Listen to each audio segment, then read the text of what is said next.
Now to something called the COVID slide, another term for learning loss during the pandemic. NBC7's education reporter Rory Devine says more and more parents are now turning to tutors to help. We've all heard it. Not all students like doing distance learning at home, sometimes by themselves. And some parents say, hey, I am not cut out to be a teacher. So don't DIY, don't do it yourself. Hire someone to help. Yes, you're right. It would be 9 apples.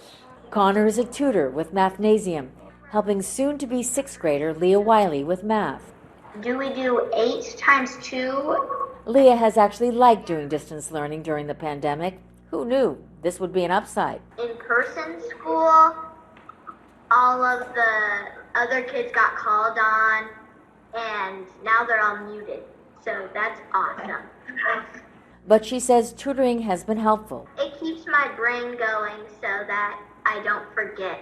Instead of a summer slide, it's a COVID slide. It started back in March. Karen Lossing is the executive director of Mathnasium. Besides online tutoring, students can also come into the center, which has plexiglass and is configured for social distancing. Lossing says business has been good since distance learning began with the pandemic, and it's getting better. Especially now, since plans are in place on how school's going to be handled, parents are now taking a little bit more ownership of how am I going to help my kid. But tutoring costs money, and even she, a former teacher, worries about the academic divide. The kids who are struggling, will they just continue to struggle? And at what point does it become just defeating because you're just so completely lost you don't know where to start?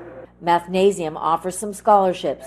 I like it because I get to see someone else to help me. Leah is one of the lucky ones. Thank you and have a great day. Thank you too. Rory Devine, NBC7. San Diego Unified says it is aware of the potential for the academic divide to expand while it is not opening schools for in-person learning. They say they're hoping to get students who are most vulnerable basically to a place where they can go to get help with distance learning. The district will announce more about its school's plans on August the 10th.